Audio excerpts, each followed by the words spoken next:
ආයුබෝවන් දුදරුවන් හැමෝටම අපි පසුගිය වර වීඩියෝ එකේ සාකච්ඡා කරන්නේ මූල්‍ය කල්පනාකරණය කියන උසස් පෙළ වාණිජ්‍ය 13 ශ්‍රේණියට අදාළ පාඩම සම්බන්ධයෙන් මේ මූල්‍ය කල්පනාකරණය කියන පාඩමේ අපි මූල්‍ය කල්පනාකරණය කියන්නේ මොකක්ද කියන හැඳින්වීම ඒ වගේම මූල්‍ය අවශ්‍යතා තියෙන ව්‍යාපාරවලට මොනවද ඒ අවශ්‍යතා ඉන්ද්‍රිය සාකච්ඡා කරන පසුගිය වීඩියෝවේ අද වීඩියෝ එකේ අපි සාකච්ඡා කරන්න බලාපොරොත්තු වෙන්නේ ව්‍යාපාර සතුව තියෙන මේ මූල්‍ය සම්පාදන මාර්ගය. අපි ඉගෙන ගත්තා ව්‍යාපාරයකට විවිධ මූල්‍ය අවශ්‍යතා තියෙනවා. ඉතින් මේ මූල්‍ය අවශ්‍යතා සපුර ගන්න ආයතනයකට මුදල් සපයා ගැනීම සිදු කළ යුතුයි. උදාහරණයක් වශයෙන් අපි හිතුවොත් ආයතනයකට මූල්‍ය අවශ්‍යතාවයක් තියෙනවා. ගොඩනැගිල්ල ඉදිකිරීම සඳහා රුපියල් ලක්ෂ 20ක්.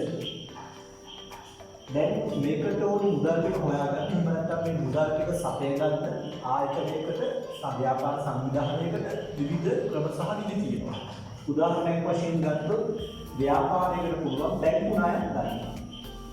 එහෙමත් නැත්නම් සමාගමක් වගේ ව්‍යාපාරයකට අපි හැමෝම දන්න විදිහට කොටස් පිටුල් කිරීම කරන්න පුළුවන්. ඉතින් මේ විදිහට මේ ව්‍යාපාරයවල තියෙන මූල්‍ය අවශ්‍යතා සපුර ගන්න එක මුදල් සපයා ගැනීමේ ක්‍රම යොදා ගැනීමේ හැකියාව තියෙනවා. මෙන්න මේ මුදල් සපයා ගැනීමේ ක්‍රමවලට අපි කියනවා දුවේ පුතේ මූල්‍ය සම්පාදන මාර්ග කියලා. ඉතින් අද මුලින්ම අපි බලමු මොනවද මේ ආයතනයකට තියෙන මූල්‍ය සම්පාදන මාර්ග කියලා. ආයතනයකට තියෙන මේ මූල්‍ය සම්පාදන මාර්ගය ආයතනයකට තියෙන මේ මූල්‍ය සම්පාදන මාර්ග පුතාලා අපිට කොටස් දෙකකට බෙදා ගන්න පුළුවන්. අභ්‍යන්තර මූල්‍ය සම්පාදන මාර්ග සහ බාහිර මූල්‍ය සම්පාදන මාර්ග කියලා. අපි බලමු මුලින්ම මොනවද මේ අභ්‍යන්තර මූල්‍ය සම්පාදන මාර්ග කියන්නේ. අපි මේකට උදාහරණයක් වශයෙන් ඔයාගේ පෞද්ගලික ඔයාගේ පවුල ගත්තොත් ඔයාගේ ගෙදරට මොනවා හරි ගෘහ භාණ්ඩයක් ගේන්න අවශ්‍යතාවයක් තියෙනවා. උදාහරණයක් වශයෙන් අපි හිතමු සෝෆා සෙට් එකක් ගේන්න රුපියල් 50000ක් ඕනේ කියලා. ඔයාගේ අම්මටයි තාත්තටයි පුළුවන් ගෙදර ඒගොල්ලන්ගේ බැංකු විදුම ඉතුරු කරලා තියෙන රුපියල් 50000ක් මේකට පාවිච්චි කරන්න. අන්න ඒ වගේ අවස්ථාවක අපි ඒක හඳුන්වනවා අභ්‍යන්තර මූල්‍ය සම්පාදන මාර්ගයක් විදිහට. ඒක හේතුව තමයි මේ මූල්‍ය අවශ්‍යතාවය සපුර ගන්න අපි පාවිච්චි කරන්නේ ආයතනය ඇතුළේ තියෙන මුදල් ටික. අපි පිටින් ආපහු මුදල් සම්පාදනය කරගැනීමක් කරන්නේ නැහැ. හැබැයි එහෙම නැත්නම් අවශ්‍යතාවයක් තියෙනවා රුපියල් 50000ක වගේ බැංකු ණයක් ගන්න. අම්මට හරි තාත්තට හරි දෙන්නයි කියනවා රුපියල් 50000ක බැංකු ණයක් ගන්න. ඒකට එහෙම වුණොත් ඒක අපි අඳුර ගන්නවා බාහිර මූල්‍ය සම්පාදන මාර්ගයක් විදිහට. හේතුව ඒගොල්ලෝ ගාව දැනට තියෙන මුදලක් නෙවෙයි එතනදී ප්‍රයෝජනෙ වෙන්නේ පිටින් ආර්ථික පවුල වෙත නැත්නම් ගෙදරට ලබා ගන්න යම් මුදල් ප්‍රමාණයක්. ඉතින් මේ විදිහට මූල්‍ය සම්පාදන මාර්ග පවුලකට අදාළව ගත්තොත් පිට තියෙන සල්ලි ගෙදරට මොනවා හරි අවශ්‍යතාවයක් සපුර ගන්න පුළුවන්. එහෙමත් නැත්නම් ගෙදර කාගේ හරි දිනුමක එහෙම නැත්නම් ආර්ථිකයේ අල්මාරියේ තුරල තියෙන සල්ලි ගන්න පාවිච්චි කරන්න පුළුවන්. මේ විදිහට අභ්‍යන්තර සහ බාහිර වශයෙන් කොටස් දෙකයි. ඉතින් මේක ආයතනයෙන් අදාළව ගත්තත් අපිට අභ්‍යන්තර මූල්‍ය සම්පාදන මාර්ග සහ බාහිර මූල්‍ය සම්පාදන මාර්ග විදිහට කොටස් දෙකක් අපිට මූල්‍ය සම්පාදනයේ තුල දකින්න පුළුවන්. අපි බලමු දැන් මේ අභ්‍යන්තර මූල්‍ය සම්පාදන මාර්ග මොනවද කියලා. ඔබ සමාගම් ගැන ඉගෙන ගන්නකොට ඔබ ඉගෙන ගන්න තියෙනවා සමාගමක වාර්ෂික ශුද්ධ ලාභයෙන් යම් කොටසක් තමයි ලාභාංශ වශයෙන් කොටස් හිමියන් අතර බෙදා හරින්නේ. අධ්‍යක්ෂක මණ්ඩලය සහ කොටස් හිමියන් ඔවුන්ගේ වාර්ෂික මහා සභා රැස්වීමේදී තීරණය කරන යම් ප්‍රමාණයක් වාර්ෂික ලාභයෙන් යම් කොටසක් ලාභ සංචිතයක් වශයෙන් ආයතනය තුළ තැන්පත් කරලා තියාගෙන ඉන්නවා. යම් හදිසි මූල්‍ය අවශ්‍යතාවයක් ආවොත් ඒක සපුරා ගැනීමේ අධිෂ්ඨානය ඇති වෙනවා. ඉතින් මෙන්න මේ විදිහට මේ ආයතනය තුළ රඳවාගෙන තියෙන ලාභ සංචිත යම් ආයතනයකට හැකියාව තියෙනවා ප්‍රයෝජනය කරන්න මේ මූල්‍ය අවශ්‍යතාවයන් සපුරා ගැනීම සඳහා. ඒ නිසා ආයතනයක් තුළ ලේසියෙන්ම මුදල් ගන්න පුළුවන් මේ අභ්‍යන්තර මූල්‍ය සම්පාදන මාර්ගවල උඩින්ම තියෙන ලේසියෙන්ම ගන්න පුළුවන් එක තමයි ලාභ සංචිත. ඒ කියන්නේ ඒවා වාර්ෂික ලාභයෙන් කොටස් හිමියන් අතර බෙදන්නේ නැතුව ආයතනය තුළ හදිසි අවශ්‍යතාවයක් ආවොත් ඒක සපුර ගන්න තැන්පත් කරලා තියෙන මුදල් ප්‍රමාණය. ඒ වගේම ආයතනයකට පුළුවන් ක්ෂය වෙන් කිරීම තුළ ඉතිරි වෙලා තියෙන මුදල්. දැන් ඔබ කල්පනා කරයි ක්ෂය වෙන් කිරීම වලින් කොහොමද ආයතනයක් තුළ මුදල් සංචිතයක් හැදෙන්නේ කියලා. ඒක වෙන්නේ මේ විදිහට. ඔබ මේ දන්නවා සමහර වෙලාවට අපි ලාභය හොයන්නේ ආයතනයක ලාභය හොයනකොට ආයතනයක ආදායම් වලින් වියදම් අඩු කරනවා. ඔබ සාමාන්‍ය විනිয়োগකරණයේදී ගණනය කරන වාර්ෂික ලාභය. ඒ වාර්ෂික ලාභය ගණනය කරනකොට ආදාය ප්‍රකාශය තුළ වාර්ෂික ආදායම වාර්ෂික වියදම අඩු කරනවා. මෙන්න මේ වාර්ෂික ආදායම මේ වාර්ෂික ආදායම වර්තමානයේ හෝ අනාගතයේ නියත වශයෙන්ම මුදලින් ලැබෙනවා. ඔබ දන්නවා ඔබේ සංකල්පයක් වෙන විනිয়োগකරණය. ඒකෙදි අපි ගොඩනැගිලි කුලියක් ගත්තොත් අද ලැබිච්ච ගොඩනැගිලි කුලිය සහ නොලැබිච්ච ගොඩනැගිලි කුලිය කියන දෙකම සමානව වාර්ෂික නැත්නම් ආයතනයේ වාර්ෂික ආදායමක් කියන සලකනවා. වියදම් ගොඩේ තියෙන සමහර වියදම් මුදලින් ගෙවීම. දැන් දුරකථන වියදම්, වැටුප් වගේ දේවල් අනිවාර්යයෙන්ම මුදල් වශයෙන් ආයතනයේ ගැලපෙලා එළියට එනවා. නමුත් අඩමාන ණය සහ ක්ෂය වෙන්කිරි මේ විදිහට එළියට යන්නේ නැහැ. ඒ කියන්නේ ආයතනයකට තියෙන සියලුම ආදායම් අද ලැබිලා නැතත් අනාගතයේ නව දවසක මුදල් වලින් ලැබෙනවා. නමුත් වියදම් අද කරලා නැතත් සමහර වියදම් අනාගතයේ හෝ ගෙවි යුතුයි. හැබැයි සමහර වියදම් තියෙනවා ක්ෂය වගේ වියදම් අද ගෙවන්න ඕනේ නැහැ. කවදාවත් ගෙවන්න ඕනේ නැහැ. නමුත් මේ වියදම් ටික මුදලින් නොගෙවිය යුතු වියදම් ටික ආවරණය වෙන විදිහට ආදායම් නිර්මාණය වෙනවා. ඒ කියන්නේ මේ වියදම් ටිකක් ආවරණය වෙන මුදල් ටිකක් අද නැතත් කවදාවත් හම්බ වෙනවා. ඒ වියදම් බාහිරට ගෙවන්න ඕනේ නැහැ කියන්නේ ඒ මුදල් ටික අනිවාර්යයෙන්ම ව්‍යාපාරයේ තුල සංචිතයක් වශයෙන් රඳවාගෙන ඉන්න හැකියාව තියෙනවා. ඒකට සරල උදාහරණයක් තමයි ක්ෂය වෙන්කිරි. ඔබ දන්නවා වාර්ෂික ක්ෂය කිරීමට හර කරලා ක්ෂය වෙන්කිරි කිරීමට බැහැ කරලා ඒක සංචිත කිරීමක් වශයෙන් පවත්වාගෙන යන වාර්ෂික ඉදිරියට. ඉතින් මේ ක්ෂය වියදම් වෙනුවෙන් වෙන මුදල් ටික ඒ විදිහට ආයතන කොහේ යනකද රැස්ලා තියෙනවා. ඉතින් එන්නේ මුදල් ඒ විදිහට ඒ වියදමක් වෙනුවෙන් වෙන් කරලා නමුත් ඒක බාහිරට ගලණය නොවීම නිසා ඇතිවෙච්ච මේ සංචිතය ආයතනයකට හැකියාව තියෙනවා ආයතනයේ මූල්‍ය අවශ්‍යතා සපුරා ගැනීම සඳහා ප්‍රයෝජනය කරන්නේ. ඒ වගේම සමහර ආයතනවල තියෙනවා අතිරික්ත වර්තමාන. අපි හිතමු වාහන 50යි ඕනි හැබැයි 52ක් තියෙනවා. ඉතින් මේ වාහන දෙකක් වැඩිපුර තියෙන එකේ වැඩක් නැහැ කියලා කල්පනා කරවන්න අධ්‍යක්ෂක මණ්ඩලයෙන් කියනවා නම් ඔවුන්ට පුළුවන් මේ වැඩිපුර තියෙන වාහන දෙක විකුණලා නැත්නම් මේක හඳුන ගන්නවා අතිරික්ත වත්කම් අලෙවි කිරීමෙන් මේ මුදල් ටික සපයා ගැනීමේ හැකියාව තියෙනවා. ඉතින් ඒකෙන් බාහිර තියෙන මුදල් ටිකක් මෙහෙට ආවට ව්‍යාපාරයේ සමස්ත වත්කම් වල වටිනාකමේ කිසිදු වෙනසක් ඇති වෙන්නේ නැහැ. අපි හිතමු මේ වාහන 2,40,000ක් වටිනවා කියලා. එතකොට ව්‍යාපාරයේ සමස්ත වත්කම් වලින් 1,40,000ක් අඩු වෙලා ඒ විනිමයට මුදල් තියෙන වත්කම නැවත වැඩි වීමක් තමයි සිද්ධ වෙන්නේ. ඒක ව්‍යාපාරයේ ඇතුළත තියෙන වත්කම උපයෝජනය කරලා මුදල් සම්පාදනය කරගන්න මාර්ගයක් නිසා ඒක ඔයා සිලබස් එකේ අඳුරගන්නේ අභ්‍යන්තර මූල්‍ය සම්පාදන මාර්ගයක් විදියට. ඒ වගේම ආයතනයකට තියෙන තවත් හොඳ අභ්‍යන්තර මූල්‍ය සම්පාදන මාර්ගයක් තමයි කාරක ප්‍රාර්ථන පාලනය කියලා කියන්නේ. අපි ඉගෙන ගත්ත මේ කාරක ප්‍රාර්ථනය කියලා කියන්නේ ව්‍යාපාරයට කටයුතු දෛනික කටයුතු අඛණ්ඩව සුබදව පවත්වාගෙන යන්න අවශ්‍ය කරන මුදල් ප්‍රමාණය. මොකක්ද මේ කාරක ප්‍රාර්ථන පාලනය කියලා කියන්නේ? මේ කාරක ප්‍රාර්ථන පාලනය කියලා කියන්නේ හැකිතරම් ඉක්මනින් කාරක ප්‍රාර්ථනය වැඩි කර ගැනීමත් හැකිතරම් පිටතට ගලණය වෙන කාරක ප්‍රාර්ථනයේ ප්‍රමාණය අඩු කිරීම. ඒකට උදාහරණ වශයෙන් ගත්තොත් මේ කාරක ප්‍රාර්ථනය කියන එක තියාගෙන ඉන්නේ විවිධ කුඩා ප්‍රමාණයේ වියදම් ගෙවන්න, ණය ගෙවන්න ඒ වගේ දේවල්. දැන් මෙතනදී ලැබෙන එක වැඩි කර ගන්නවා කියන්නේ ණය එකතු කිරීම, ඉහළ දැමීම, කුලී එකතු කිරීමේ වේගය ඉහළ දැමීම මේ වගේ දේවල් ලැබීම් වේගවත් කරන්න ආයතනයකට කරගන්න පුළුවන්. ඉතින් පිටතට ගලණය වීම අඩු කරන්න මොනවද ගන්න පුළුවන් උපාය මාර්ගය? ණය ගෙවීම, ප්‍රමාද කිරීම, වැටුප් වැනි වියදම් ගෙවීම ප්‍රමාද කිරීම ඒ වගේ දේවල් කරලා ආයතනයේ බාහිරට ගලණය වෙන මුදල් ප්‍රමාණය අඩු කරලා ඇතුළත ගලාගෙන එන මුදල් ප්‍රමාණය වැඩි කර ගන්න උත්සාහ කරනවා නම් අපි කියනවා කාර්ය ප්‍රාන්තර පාලනය. ඉතින් මේ විදිහට ඇතුළත ගලාගෙන මුදල් ප්‍රමාණය වැඩි කරලා පිටතට ගලාගෙන යන මුදල් ප්‍රමාණය අඩු කළොත් ආයතනයට පුළුවන් යම් මුදල් ප්‍රමාණයක් වැඩිපුර කාර්ය ප්‍රාන්තරයේ වශයෙන් ආයතනය තුළ ඉතුරු කරගන්න. හැබැයි මේක මේ දීර්ඝ කාලීන අවශ්‍යතා සපුරා ගැනීම සඳහා පාවිච්චි කරන එක සුදුසු නෑ. ඔය තොග මිලදී ගැනීමක් ඒ වගේ යම් අවශ්‍යතාවයක් ආවොත් කාර්ය ප්‍රාන්තරයේ හරහා කාර්ය ප්‍රාන්තරයේ පාලනය කිරීම තුළින් මේ දේ කරගන්න පුළුවන්. හැබැයි ගොඩනැගිලි හදනවා, ඉඩම් ගන්නවා, වාහන ගන්නවා වගේ දීර්ඝ කාලීන මූල්‍ය අවශ්‍යතා සපුරා ගන්න මේකේ සුදුසු ක්‍රම විදිහට නෙවෙයි.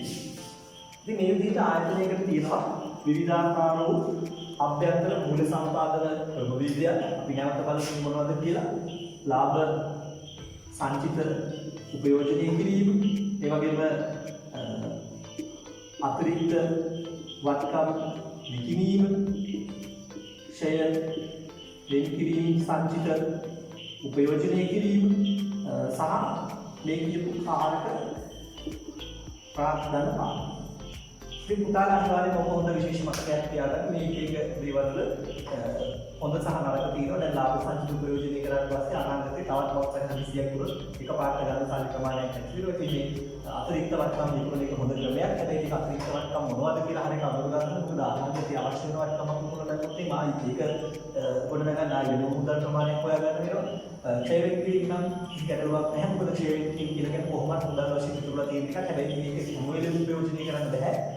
මොකද ෂෙයාරින් කිරීම කවුරුද ටිකක් ගත්තොත් ආයි ෂෙයාරින් කිරීම ටිකක් වැඩි ගන්න එකතු වෙන තව අවුරුදු ගණනක් යන නිසා. මේ බාහිර මූල්‍ය සම්පාදන මාර්ග පිළිබඳ අවධානය යොමු කරනකොට බාහිර මූල්‍ය සම්පාදන මාර්ග අපිට කොටස් දෙකකට බෙදා ගන්න පුළුවන්. ඒ තමයි හිමිකාරීත්ව මූල්‍ය සම්පාදන මාර්ග සහ ණය මූල්‍ය මාර්ග කියලා. නැත්නම් මේකට කියනවා හිමිකාරීත්ව මූල්‍ය සහ ණය මූල්‍ය. ඒ වගේම මේක නැවත කොටස් දෙකකට කඩා ගන්න පුළුවන්. අපේ සිලබස් එකට මේ දෙකම තියෙනවා. ඒ තමයි කෙටි කාලීන මූල්‍ය සම්පාදන මාර්ග සහ දීර්ඝ කාලීන මූල්‍ය සම්පාදන මාර්ග විදියට. අපි බලමු මුලින්ම මොකක්ද කෙටි කාලීන මූල්‍ය සම්පාදන මාර්ග.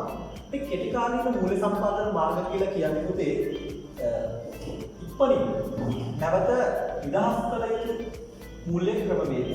දැන් උදාහරණයක් වශයෙන් ගත්තොත් ඔබට මොකක් හරි හදිසි මූල්‍ය අවශ්‍යතාවයක් ඇතිලා අපි දුන්නු 1000ක් ඕනි කියලා. ඒ රුපියල් 1000 ඔබ යාළුවෙක්ගෙන් ඉල්ල ගත්තොත් සතියකින් දෙන්නත් කියලා පොරොන්දු වෙලා අන්න ඒක අපිට අඳුරගන්නවා කෙටි කාලීන මූල්‍ය සම්පාදන මාර්ගය. ඉක්මනින් ඒවා නිදහස් කළ යුතු මුදල් සම්බන්ධ බැඳීම් තියෙනවා නම් ඒවා අපි දාන්නේ කෙටි කාලීන මූල්‍ය සම්පාදන මාර්ගවලට. මෙන්න මේ කෙටි කාලීන මූල්‍ය සම්පාදන මාර්ගය ඇතුලේ ප්‍රධානම තියෙන දෙයක් තමයි ආයතනයකට අදාළව බැංකු අයිරා සහ කෙටි කාලීන බැංකු ණය. ඔබ දන්නවා බැංකු අයිරා කියන එක ලබා ගන්න පුළුවන් ජංගම ගිණුම් හිමියන්ට පමණයි. ජංගම ගිණුම් හිමියන්ට ඇතිවන හදිසි මූල්‍ය අවශ්‍යතාවයකදී මේ මුදල් ටික කෙටි කාලීනව ගිණුම තුලින්ම ණයක් වශයෙන් ලබා ගන්නවා. නැත්නම් අපි කියනවා මේ ගිණුමේ පවතින මුදල් ටික ප්‍රමාණවත් නැත්නම් යම් චෙක්පත් උමාරු කිරීමක් සඳහා ඒ චෙක්පත් ගිණුමේ තියෙන මුදල් ප්‍රමාණය නොසලකා චෙක්පත් උමාරු කිරීමේදී මේ ගිණුම තුල ඇතිවන ඍණ ශේෂය. එහෙම නැත්නම් බැංකු ගිණුම් පැත්තෙන් ගත්තොත් ගිණුම තුල ඇතිවන හර ශේෂය අපි අඳුර ගන්නවා බැංකු අයිරාවක් විදිහට. මේක ඉතා කෙටි කාලීන මූල්‍ය සම්පාදන මාර්ගයක්. බොහොම කෙටි කාලීනයි. සාමාන්‍ය මාසයක් තුල ගත්ත බැංකු අයිරා ටික ඊළඟ මාසෙට මාරු වෙන කලින් සාමාන්‍ය මොන බැංකුවක පීවා නිම කළ යුතුයි. නමුත් මේ සඳහා අනිවාර්යයෙන්ම බැංකුව හරියට මේ බැංකු අයිරා වාරකට තියෙන දින ගාන පරීක්ෂා කරන්නේ දින ගාන මත පොලියක් අයි කිරීම කරනවා. සාමාන්‍ය බැංකු ණයක පොලියට වඩා අයිරා ණයක පොලිය සාපේක්ෂව ටිකක් වැඩි බවක් තමයි හඳුනගන්න පුළුවන්. ඒ වගේම මේ බැංකු ණය වල තියෙනවා කෙටි කාලීන බැංකු ණය. දැන් උදාහරණයක් වශයෙන් ඔබට පුළුවන් ඕනනම් මාස 6කට බැංකු ණයක් ගන්න රුපියල් ලක්ෂයක් වගේ දුරක් මොන මාස හරි මාස 6ක් තියෙනවා නම් මාස 6කට වගේ කියන්නේ අයිරාවක් අපි දැන් පැහැදිලිවම ගන්න පුළුවන් ජංගම ගිණුම් හිමියට විතරයි කියලා.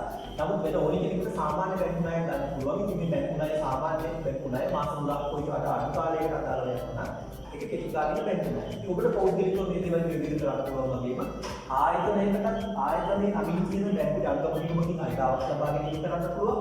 ඒ වගේම නෛතික පුද්ගලභාවයක් සහිත ඕනෑම ව්‍යාපාරයක ව්‍යාපාරයේ නමින්ම කෙටි කාලීන බැංකු ණයක් ලබා ගැනීමේ හැකියාව තියෙනවා.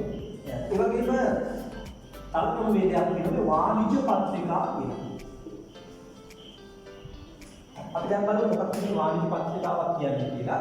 මේ වාණිජ්‍ය පත්‍රිකා පිළිබඳ ඔබට මේකට යම් පොඩි දැනුමක් තියෙනවා. ඔබ ව්‍යාපාර අධ්‍යයනයේ රජය සහ ව්‍යාපාර පාඩමේ ඔබ ඉගෙන ගන්නවා රජය.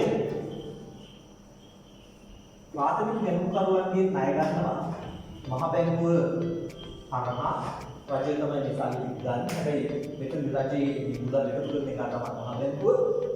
මහ බැංකුව මේ මුදල් සම්පාදනය කරගන්නේ ප්‍රාථමික දැනුම්කරුවන්.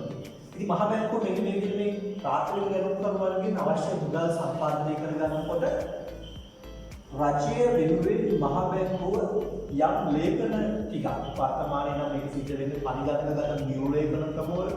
නමුත් අපි මේක ඉගෙන ගන්නවා අපිට මේ ඉගෙනීමේ පහසු සඳහා රජය වෙනුවෙන් මහ බැංකුව ප්‍රාථමික දැනුම්කරුවන්ගෙන් ණය ගන්නකොට මෙන්න මෙච්චර මුදලක් ණය ගත්තා. මේ ණය ටික මෙන්න මේ විදිහට නැවත ගෙවනවා කියලා පොරොන්දු වෙලා පොළ ජාති එකක් ඉදිරි කරනවා. ඒවට කියනවා රාජ්‍ය සුරැකුම්පත්. මේ රාජ්‍ය සුරැකුම්පත් කොටස් දෙකයි භාණ්ඩාගාර විල්පත් සහ භාණ්ඩාගාර බැඳුම් කර. තව තියෙනවා අපි හරවගත්තොත් භාණ්ඩාගාර විල්පත් සහ බැඳුම් කර කියන අපි සාප කොටස් දෙකක් කරන්න පුළුවන්. මේ රාජ්‍ය සුරැකුම්පත් ගත්තොත් කෙටි කාලීන सामान्य की रहा में राज्य स्वरूपत को डालो और तुना कोई जोड़ा अनुकाली समय केटिकाली की किया तेरी केटिकाली मुदल නැවත පියවන්න බලාගෙන රජය නැත්නම් මහ බැංකුව මේ ප්‍රාථමික දැනුම්කරුවන්ගේ මුදල් ගන්නකොට නිකුත් කරන මේ රජයේ ස්වરૂපත් බාරගත්තාර බිල්. දිගු කාලීනව යම් අය මුදලක් ප්‍රාථමික දැනුම්කරුවන්ගේ මහ බැංකුව ඉදිරි කරගන්නකොට ඒ නිකුත් කරන ස්වરૂපත් වලට අපි කියන්නේ බාරගත්තාර බැඳුම්. ඉතින් මේ විදිහට රජයට මහා බැංකුව පාවිච්චි කරලා ප්‍රාථමික දැනුම්කරුවන්ගේ ණය ගන්නකොට විවිධ ලේඛන නිකුත් කිරීමේ හැකියාව තියෙනවා නම් ඖද්දලිකව නිමානට කමලකින් ණය ගන්නකොට මේ විදිහට කොලයක් නිකුත්. ඒ කියන්නේ මෙතනදී ණය ගන්න. ණය ගැනීම කරන්නේ නිමල් නම් ණය දීම කරන්නේ කමල්. අපි මෙහෙම හිතමු නිමල් කොලයක් අරගෙන ඒක ලියනවා මෙන්න මේ කමල් ගුණපාලක ඔබගේ මෙන්න මෙච්චර මුදලක් අය අදා ගත්තා. එම මුදල මෙන්න විදිහට තමයි ගත්තේ. මෙන්න මෙදා වුණා මේක වෙච්ච පොලියක් මාසික වෙනත වාර්ෂික වෙනත එක වගේ කියනවා. මේ විදිහට කියනවා කියලා හරියට පොරොන්දු වෙලා ලියලා දෙනවා කොලයක් අත්සන් කරනවා. ඉතින් මේ කොලේට ණයකදී කාගෙන් හරි ණයක් ගන්නකොට ඔහු මේකට පොරොන්දු වෙමින් නිකුත් කරන ඒ වාදිත ලියවිල්ල අපි කියනවා පොරොන්දු නෝට්ටුවක් කියලා. අපි කලින් ඉගෙන ගත්තා මහ බැංකුව ප්‍රාථමික දැනුම්කරුවන්ගෙන් ණය ගන්නකොට දෙන පොළවලට අපි කියන්නේ රජයේ ස්වરૂපත් කියලා. ඖද්දලිකව කවුරුහරි තවත් කෙනෙක්ගෙන් පුද්ගලිකව ණය ගන්නකොට මොකක් හරි පොළයක් මේ ණය හරියට කියනවා කියලා පොරොන්දුලා දෙනවා නම් ඒක අපි අහුනත් පොරොන්දු නෝට්ටුවක් විදියට. ඉතින් මේ විදිහටම සමාගම් වලට හැකියාව තියෙනවා මහජනතාවගෙන් ණය ගන්නකොට. සමාගම් මහජනතාවගෙන් ණය ගන්නකොට ඒ ණය ගන්නවා යම් ලියවිලි මත පදනවා. ඒ කියන්නේ සමාගම මේ අවස්ථාවට පොරොන්දු වෙනවා මහජනතාවගෙන් ණය ලබා දෙන්නට ඔබගේ මෙතෙච්චර මුදලක් ණය ගත්තා මෙන්න මේ දාගන්න මෙන්න මෙච්චර පොලියක් එක්ක නැවත ඔබ දෙවිලි කියලා ගන්න පොරොන්දු වෙලා තියෙන ලියවිලි ටිකක්. ඒ ලියවිලි වලට කියන්නේ වාණිජ්‍ය පත්‍රිකා සහ ණය කරනවා. ඉතින් මේ ණය ගන්නේ කෙටි කාලයකට නම් මේ කොලේට කියන්නේ වාණිජ්‍ය පත්‍රිකාව. ණය ගන්න දිගු කාලයකට නම් මේක කියන්නේ ණය කරනවා. ඉතින් මේ වාණිජ්‍ය පත්‍රිකාවේ නම් කෙටි කාලීන මූල්‍ය සම්පාදන මාර්ගයක් වෙනවා. ඊට අදාළව ණය කරන එනම් දිගු කාලීන මූල්‍ය සම්පාදන මාර්ගයක්. අපි ඉගෙන ගත්ත බැංකු ණය තියෙනවා මාස 6කට 7කට වගේ කෙටි කාලීනව ගන්න ඒවා.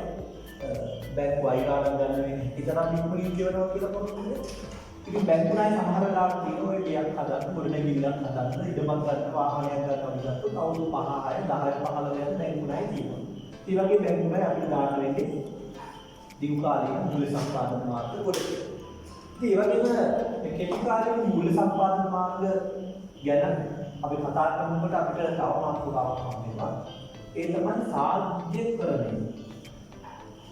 දැන් අපි බලමු මොකක්ද මේ ණය සාධ්‍යකරණය කියන්නේ. ණය සාධ්‍යකරණය ඊදක සමහර මූල්‍ය ආයතන තියෙනවා ඒගොල්ලෝගේ ප්‍රධානම ව්‍යාපාර කටයුත්ත ණය සාධ්‍යකරණය. ඊට අමතරව වාණිජ්‍ය බැංකු යම් වාණිජ්‍ය බැංකු ප්‍රමාණයක් ණය සාධ්‍යකරණය නිරත වෙනවා කියලා වර්තමාන වෙළඳපොළ වල දක්වනවා. ඔබ හිතන්න ඔබට රුපියල් ලක්ෂ 15ක ණය ගැතියක් ඔබේ ව්‍යාපාරයේ ලක්ෂ 15ක ණය ගැතියක් තියෙනවා. ඔබට අවශ්‍ය මේ ව්‍යාපාරය වහලා දාන්න. ඔබට මේ වගේ වෙලා එහෙම නැත්නම් ඔබට හදිසි මූල්‍ය අවශ්‍යතාවයක් තියෙනවා. අර ලක්ෂ 14ක් 13ක් කොහෙන්ද හොයන්න. එතකොට මේ වගේ වෙලාවට ඔයාලට පුළුවන් මෙන්න මේ ණය ගැතියොත් එක්ක කතා කරලා මේ ණය ගැතියන් අපි හිතමු හැටන් නැෂනල් බැංකුවට සම්බන්ධද? අපිට පුළුවන් හැටන් නැෂනල් බැංකුවේ මෙන්න මේ ණය ප්‍රමාණය යම් 100 ප්‍රමාණයක් මේ ණය වලින් යම් 100 ප්‍රමාණයක් අපේ ආයතනයකට ලබා ගන්න. අපි හිතමු ඉන්ටර්නැෂනල් බැංකුව කියන මේ ආයතනය ණය සාධ්‍යකරණයේදී ඒගොල්ලෝ ගන්න ණය වලින් ඒගොල්ලන්ට අපි පවරන ණය වලින් 90ක් ණය දෙනවා කියන්නේ 90ක් ණය දෙනවා. ඒ කියන්නේ ලක්ෂ 15කට අදාළව ගත්තොත් 90යි කියන්නේ 13 ලක්ෂ 50. ඒකෙදි වෙන්නේ අපි ණය ගැතියොත් එක්ක කතා කරලා ඕම ලිඛිතව පැවරීමක් කරනවා ඉන්ටර්නැෂනල් බැංකුවට. එතකොට එතනින් එහාට ඒගොල්ලෝ ණය අපිට නෙවෙයි ඉන්ටර්නැෂනල් බැංකුවට. අපි මේ සමස්ත ණය වලින් යම් ප්‍රමාණයක් දැන් මේ උදාහරණයේ 190 අපිට ඉන්ටර්නැෂනල් බැංකුවට සිද්ධ. එතනින් එහාට ණය ගැතියන්නේ ණය ඇතිවීම කරන්නේ අපි නෙවෙයි බැඳින්නේ ඉන්ටර්නැෂනල් බැංකුවට. මෙන්න මේක පැහැදිලිව අපි අඳුරගත්තා ණය සාහිත්‍යයට. ඉතින් ණය ගැතියන්ගේ ණය අය කරලා ටිකක් නිරු කාලයක් යනවා නම් අපිට පුළුවන් මේ වගේ මූල්‍ය ආයතනයක් එකතු කරලා ණය සාහිත්‍යකරණය කියන ක්‍රමවේදය පාවිච්චි කරන්න. ඉතින් මේක හැම ව්‍යාපාරයකටම මේ ක්‍රමයේ පාවිච්චි කිරීමේ හැකියාවක් නැහැ. ව්‍යාපාරයක් මේ බැංකුව එක යම් විශ්වාසයක් ගොඩනගාගෙන දීර්ඝකාලීන බැඳීමක් තියෙනවනේ. ඒ තියෙන බැඳීම මත ආයතනයකට තමයි ණය ගැතියන් මේ විදිහට මූල්‍ය ආයතනයකට පවරලා ණය සාහිත්‍යකරණය යුතු වීමේ හැකියාව තියෙනවා. ඒ වගේම කෙටි කාලික මූල්‍ය සම්පාදන මාර්ගයක් වශයෙන් තව ක්‍රමයක් තමයි මේ අපකරණය කියලා කියන්නේ. මොකක්ද මේ අපකරණය කියන්නේ? අපි ඉගෙන ගන්න ඔබට මතක ඇති මේ අයවැය හදනකොට මූල්‍ය අයවැය කරන්නේ නැත්නම් මුදල් අයවැය. මුදල් අයවැය කරන්නේ කියන්නේ අනාගත මුදල් ලැබීම. අනාගතයේ ආයතනයේ තුරු මුදල් ලබාගෙන ඉන්නේ කොහොමද? අනාගත මුදල් ගෙවීම. මෙන්න මේක අනාගත මුදල් ලැබීම මෙන්න මෙච්චරක් අපිට තියෙනවා. මාසයකට අපි හිතමු අනාගත මුදල් ලැබීම අපිට තියෙන ලක්ෂ 10ක් තියෙනවා. මාසයකට මුදල් ගෙවීම තියෙන ලක්ෂ 8යි. එතකොට මාසයකට පළවෙනි මාසේ නම් අපිට මුදල් අතිරික්තයක් නිහිනවා ලක්ෂ 2කට. ඔබට තේරෙන්නේ නැහැ අපි අර කිව්ව මූල්‍ය කලබලකරණයේ මූල්‍ය සැලසුම් හදනවා. ඒ මූල්‍ය සැලසුම් තුල අපි හදන එක වාර්තාවක් තමයි මේ මූල්‍ය අයවැය කියලා කියන්නේ. ඒ මූල්‍ය අයවැය හදන එකේ ප්‍රයෝජනයක් විදිහට අපි කතා කරා මූල්‍ය අයවැය කියන මේ වාර්තාව භාවිතා කිරීමේ හැකියාව තියෙනවා. අපිට අනාගත ණය අවශ්‍යතාවයක් අපි දෙන්නට ණයට මුදල් ගන්නකොට මේක පාවිච්චි කරන්න පුළුවන්. ඒ අනාගතයේ අපිට මෙන්න මේ විදිහට මුදල් ලැබෙනවා. අපිට මේ විදිහට තමයි මුදල් ගෙවන්න තියෙන්නේ. ඒකට අපි ගාව මෙන්න මෙච්චර අතිරික්තයක් තියෙනවා කියලා අපිට ඔප්පු කරන්න පුළුවන් නම් මූල්‍ය ආයතනයකට අපේ හැකියාව තියෙනවා මෙන්න මේ අනාගත මුදල් ප්‍රවාහය. මේ තියෙන ලක්ෂ දෙක. කියන්නේ යා නිශ්චිතව පෙන්නන්න ඕනේ අපේ ලක්ෂ 10ක් තමයි මාසෙ ලැබෙනවා. ලක්ෂ 8යි අපේ ගෙවන්න තියෙන්නේ. අපි නම් මාසෙ අපිට අනිවාර්යයෙන්ම අතිරික්තයක් දෙනවා ලක්ෂ 2ක. ඉතින් මෙන්න මේ ලක්ෂ 2 මේ අතිරික්තය අපේ තියෙන අපිට ගන්න පුළුවන් මේ අතිරික්තයේ යම් ප්‍රමාණයක්. මේක තීරණය වෙන්නේ මේ ආයතනය සහ මේ අපි යන බැංකුව අතර තියෙන විශ්වාසය මත. මේකෙදි මේ ලක්ෂ දෙකකින් 100ක් ලක්ෂ දෙකක්ට බැංකුව අපිට ගෙවන්නේ නැහැ. අපි හිතමු 80යි කියලා. මේ කියන්නේ ලබන මාසෙට අපිට තියෙන ලක්ෂ දෙකක්. අපිට හැකියාව තියෙනවා බැංකුවත් එක්ක කතා කරලා මේ 180 කියන බැංකුව වෙනස් කරනවා. කාර්යකාරී වෙනස් වෙනවා. 180ක් කියලා අපි ගත්තොත් අපිට 1,60,000 සෙට් කරනවා. ඒ කියන්නේ වාරික වශයෙන් ගෙවන්න නෙවෙයි බැංකුවට අපි සනාථ කරනවා ලබන මාසේ ලක්ෂ දෙකක මූල්‍ය අතිරික්තයක් දෙනවා අපිට. මේ ලක්ෂ දෙකෙන් 100ක් යා ලක්ෂ දෙකක් වගේ නැහැ. බැංකුව ඒ වෙලාවේ තිබෙන ප්‍රතිශතයක් අපිට මුදල් ලබා දීමක් කරනවා. ඉතින් මේ විදිහට අනාගත මුදල් ප්‍රවාහයක් අපි බැංකුවට පෙන්නලා අපි ණය මුදලක් ලබා ගන්නවා නම් අධිකාරයක් ගන්නවා. ඒක වාරික වශයෙන් ගෙවන්න බෑ. ඒක අපි කියනවා හැටකරණය කියලා. ඉතින් මේ විදිහට මේ කෙටි කාලීන මූල්‍ය සම්පාදන මාර්ග තියෙනවා වගේම ව්‍යාපාරිකට තියෙනවා දීර්ඝකාලීන මූල්‍ය සම්පාදන මාර්ග. දීර්ඝකාලීන මූල්‍ය සම්පාදන මාර්ග කියලා කියන්නේ ඒවා නැවත නිදහස් කරන්න කෙටි කාලයක් නෙවෙයි. අවුරුද්දකට වඩා වැඩි කාලයක් තියෙනවා. ඉතින් මේ ණය කර බැංකු ණය අපි ඉගෙන තියෙනවා කල්බදු කියලා જાතිය. මේ කල්බදු කියන එක ඇතුළේ තියෙනවා විකුණා ආපසු කල්බදු ගැනීම. ව්‍යාපාරයට වාහනයක් තියෙනවා නම් අදිසි මූල්‍ය අවශ්‍යතාවයක් තියෙනවා නම් ව්‍යාපාරයට පුළුවන්. මෙන්න මේ කියන වැඩිපුර තියෙන වාහනේ නැත්නම් ව්‍යාපාර සංස්කෘතියේ තියෙන වාහනේ කල්බදු සමාගමක් එක්ක කතා කරනවා. මේ කල්බදු සමාගම අපි කල්බදු කියන නමින් අඳුරගන්නේ නැහැ. අපි සාමාන්‍ය දන්නේ මේක ලීසින් කම්පැනි එකක් කිව්වා. මේ ලීසින් කම්පැනි එකට ගිහිල්ලා ලීසින් කම්පැනි එක අපි වාහනේ අයිති තියෙනවා. වාහනේ තියෙන අපි ගාව අයිති අපි යාගෙන දෙනවා. අපි නැවත යාගෙන බදු පදනකට ලබා ගන්නවා. එතකොට එයාට මෙතන අපිට එයා විකුණන වාහනේ අපි හිතමු ලක්ෂ 20ක් වටින වාහනේ කියලා. එයා අපේ ලක්ෂ 20ක් ගාලා වාහනේ ගන්න. එතකොට මේ ලක්ෂ 20 අපේ අතේ ඉන්නේ. වාහනේත් අපි ගාව තියෙනවා. ලක්ෂ 20ක් අපිට එනවා. වාහනේ පාවිච්චි කරන්නත් පුළුවන්. අර මූල්‍ය අවශ්‍යතාවය අපිට මුදල් පොඩි කමයක සම්පූර්ණ ගන්න ලක්ෂ 20ක් අපිට ලැබෙනවා. ඉතින් ලක්ෂ 20 අපිට හැකියාව කරන වාරික වශයෙන් ඉදිරියවන්න. ඔකට අපි කියනවා විකුණා අපසු කල්පක දෙන්නේ. ඒ වගේම අපිට පුළුවන් උකස් ණය කියලා જાතිය. උකස් කර කියලා මේක කියනවා. උකස් කර කියන්නේ ව්‍යාපාරයේ තියෙන වටකම් කෙලිම වටකමේ අයිති එයාට දෙන්නේ නෑ. අපි කල්බදු වලදී කරන්නේ අපි කල්බදු සමාදවන අයිතිය දීලා නැවත එයාගේ කල්බදු පදනකට වටකම අරන් මේක උකස් කියන්නේ නෙමෙයි. අපි වාහනේ පොත බැංකුවේ අපේ වශයෙන් තැන්පත් කරනවා. එතකොට එයා අපිට වාහනේ වටිනාකම ලක්ෂ 20යි ලක්ෂ 20ක් දෙන්නේ නැහැ. මොකද වාහනේ අයිතිය යන්නේ නැහැ. අපි එයා දෙන ණය ප්‍රතිශතයක් අපි 180ක් කියන අය දෙනවා. දැන් ලක්ෂ 20ක් වටින වාහනයක් අපි යාගාවේ පෙරදිකුත් අපිට 180ක් ණයක් ගන්නවා. එතකොට ඉතින් අපිට ඒක අවුරුදු ගානක් ඇතුළත වාර්ෂික වශයෙන් ගෙවන්න පිළිගන්න ඉවර කරන්න වෙනවා. ඉතින් මේ විදිහට ආයතනයකට දීර්ඝකාලීන මූල්‍ය සම්පාදන මාර්ග ණය කර බැංකු ණය කල්බදු උකස් ණය මේ දේවල් නැවත ගෙවන්න ඕනේ. හැබැයි මෙහෙම ගෙවන්න නැතිවක් නැති මුදල් සම්පාදනය කරගත හැකි ක්‍රමවේදයක් තියෙනවා. ඒ තමයි කොටස් නිකුත් කිරීම. කොටස් නිකුත් කිරීම කියන්නේ ආයතනයකට තියෙන හොඳ මූල්‍ය සම්පාදන මාර්ගයක්. ඔබ කල්පනා කරන්නේ කොටස් නිකුත් කරනකොට එතකොට ආයතන ඇතුළේ කොටස් නිකුත් ගන්න හැකියාව පුළුවන් ප්‍රශ්නයක් නැහැ. හැබැයි ඉතින් ආයතන ඇතුළේ ඉන්න දැනටමත් මේකේ කොටස් නිකුත් වෙලා ඉන්න අය නැවත කොටස් නිකුත් ගැනීමක් කරා. ඔවුන්ගේ ගෙවල් වල තියෙන සල්ලි තමයි මේ ව්‍යාපාරය නැවත කළා කිරීමක් සිද්ධ වෙන්නේ. ඒ නිසා අභ්‍යන්තර මූල්‍ය සම්පාදන මාර්ගයක් මේක පැහැදිලිව නැහැ. බාහිර මූල්‍ය සම්පාදන මාර්ගයක්. මොකද ඉතින් මුදල් ටිකක් ආයතනයේ කොටස් නිකුත් කිරීමකට දාලා යන සිද්ධ වෙන නිසා. ඉතින් මෙන්න මේ මූල්‍ය සම්පාදන මාර්ගයෙන් තියෙනවා ණය මාර්ග සහ හිමිකාරීත්ව මාර්ග. උදාහරණයක් වශයෙන් අපි ණය මාර්ගයක් විදිහට ගත්තොත් බැංකු ණය හිමිකාරීත්ව මාර්ගයක් විදිහට ගත්තොත් කොටස් නිකුත් කිරීම. කොටස් නිකුත් කිරීම නැත්නම් මේ හිමිකාරීත්ව මාර්ගය කියන්නේ අනිවාර්යයෙන්ම හිමිකාරීත්ව මාර්ගයේදී අයිතිය පුළුල් වෙනවා. ණය මාර්ගයේදී වගකීම් වෙනවා. බොහෝ ව්‍යාපාර වර්තමානයේ අපිට දකින්න පුළුවන් තරම් හිමිකාරීත්ව මූල්‍යනේ යන්නේ. කොටස් නිකුත් කරලා හවුල්කාරයේ බදලන අවශ්‍ය මුදල් සම්පාදනය කර ගන්නවා. ඒත් මදි වුණාට පස්සේ ණය පදවලට මුදල් ගන්න බැංකු ණය. ඒකෝර මේ දෙකම වර්තමානයේ පාවිච්චි කරන එක අපි කියනවා දෙමුමුන් මූල්‍ය. එහෙම නැත්නම් මේක ඉංග්‍රීසියෙන් අපි අඳුර ගන්නවා හයිබ්‍රිඩ් ෆයිනෑන්ස්. Hybrid finance. ඒතර මේකේ තේරුම තමයි හිමිකාරීත්ව මූල්‍යනේ සහ ණය මූල්‍යනේ කියන ක්‍රම දෙකම පාවිච්චි කරන එක ආයතනයේ අවශ්‍ය මුදල් සම්පාදනය කරගන්න. දැන් අපි බලමු මේ හිමිකාරීත්ව මූල්‍යයේ වාසිය අවශ්‍ය. හිමිකාරීත්ව මූල්‍යනේ කියන්නේ පැහැදිලිවම අයිතිය පුළුල් වෙනවා. අයිතිය පුළුල් වෙනකොට ලාභාංශ අඩු වෙනවා. මොකද කොටස් ගන්න වැඩි වෙනකොට කොටස් වල ලාභාංශ සාපේක්ෂව අඩු වෙන්න පුළුවන්.